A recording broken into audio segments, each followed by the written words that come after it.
ដាំតំបែកមួយឆ្នាំឲ្យបានផ្លែនេះបងប្អូន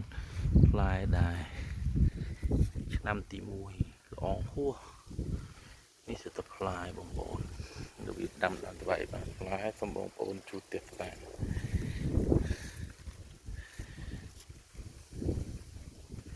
ដើម្បីឲ្យតំបែកបានផ្លែល្អ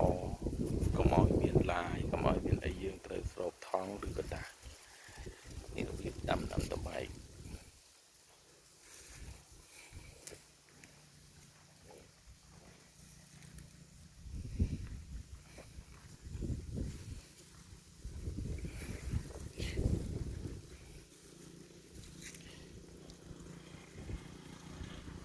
តែមួយឆ្នាំទេបានផ្លែល្អ